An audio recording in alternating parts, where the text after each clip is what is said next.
Today, I am going to show you the foods that increase your risk of cancer that you may be eating every single day without even knowing it. And before you assume this does not apply to you, understand this. Most of these foods are not unusual. They are not exotic or rare.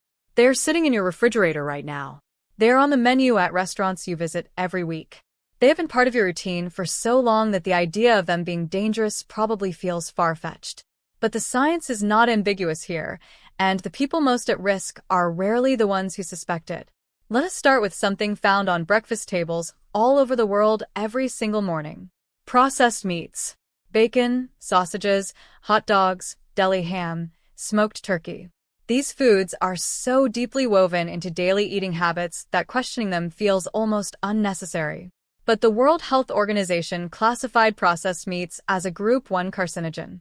That is the same category as tobacco smoke. The evidence connecting them to colorectal cancer specifically is not based on one study or one theory. It is built on decades of consistent research pointing in the same direction. The culprit is largely the nitrates and nitrites used in the curing and preservation process. When digested, these compounds convert into nitrosamines inside the gut, and nitrosamines are among the more potent carcinogenic compounds that researchers have identified. The smoking process and chemical preservatives add further layers of risk on top of that. One occasional serving is not the concern. The concern is making these foods a daily fixture, which millions of people do without a second thought. Burnt and charred foods are something almost nobody thinks about in terms of health risk. A little char on grilled chicken or a slightly blackened edge on your steak feels like texture and flavor, not danger.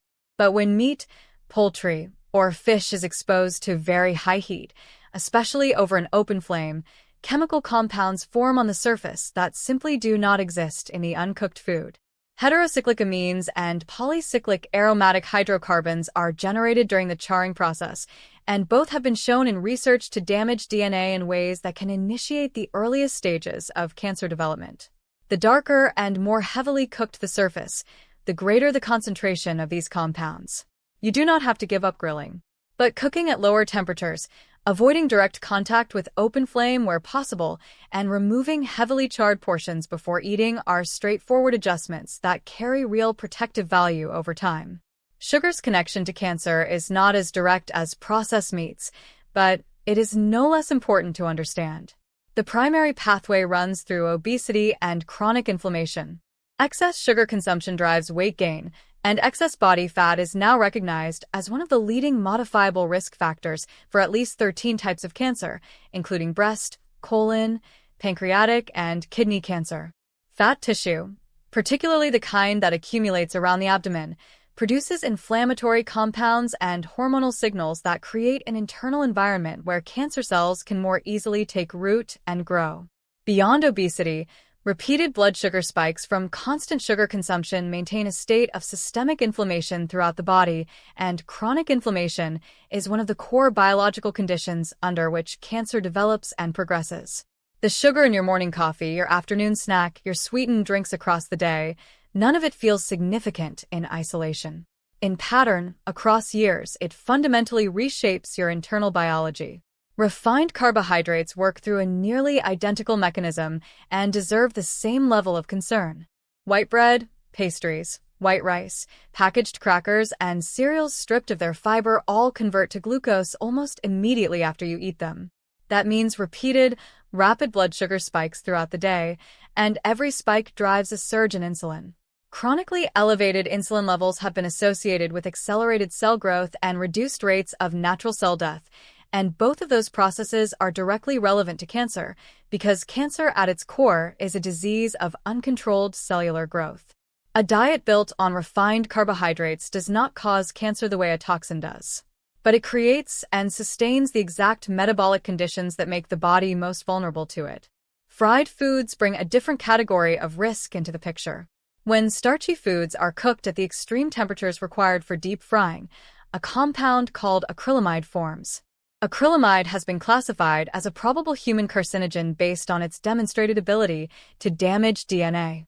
The heavily processed oils used in commercial frying are often already oxidized before they are even heated, and repeated reuse of frying oil in restaurants and fast food kitchens dramatically concentrates the harmful breakdown products in every serving. French fries, fried chicken, donuts, and commercially fried snack foods all carry this risk in varying degrees. The more frequently these foods appear in your regular diet, the more exposure accumulates. Alcohol is an area where the science is particularly clear, and yet cultural normalization makes it one of the hardest things for people to honestly reckon with. When alcohol is metabolized in the body, it breaks down into acetaldehyde, a compound that directly damages DNA and impairs the cellular repair processes that would normally correct that damage before it can progress. Alcohol also acts as a solvent that allows other carcinogens to penetrate the cells lining the mouth, throat, and digestive tract more easily. Regular heavy drinking is firmly linked to cancers of the liver, breast, colon, rectum, throat, and esophagus. For women specifically, research has found that even moderate consistent drinking produces a measurable increase in breast cancer risk. There is no version of alcohol that the body stores safely. Every drink is processed as a mild toxin, and the cumulative cost of doing that repeatedly over years is biological and real.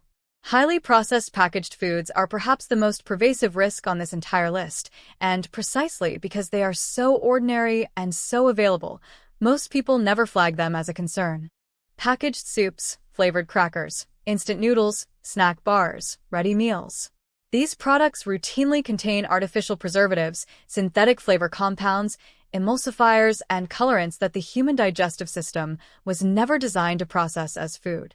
Large population studies have found significant associations between high consumption of ultra-processed foods and increased rates of overall cancer, with breast cancer showing a particularly consistent signal. The mechanisms under investigation include the effects of specific additives on the gut microbiome, on hormonal signaling, and on the baseline level of cellular inflammation the body is carrying at any given time. Excess red meat closes this list, and the key word is excess. Red meat in moderate amounts is not the enemy.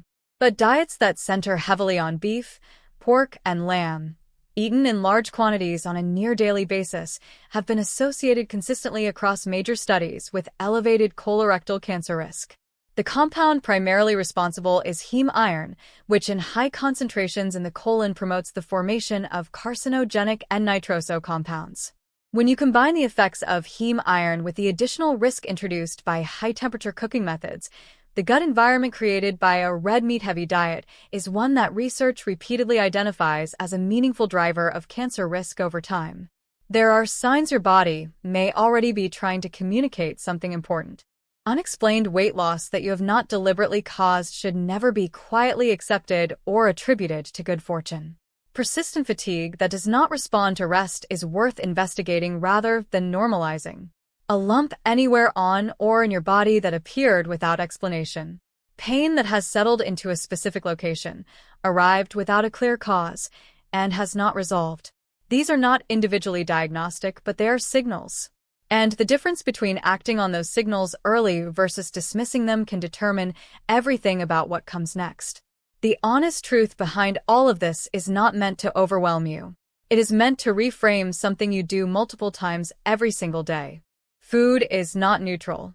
It is either actively supporting your body's ability to detect, suppress, and clear abnormal cells, or it is creating the conditions that make that harder. The protective foods, the fiber, the antioxidants, the whole unprocessed ingredients, they do not just replace the harmful ones. They actively work against the damage. Your diet does not need to be perfect. It needs to be intentional. What you eat daily can either protect you or slowly destroy you. The choice is yours, and you make it 3 times a day. Please subscribe, like, and share.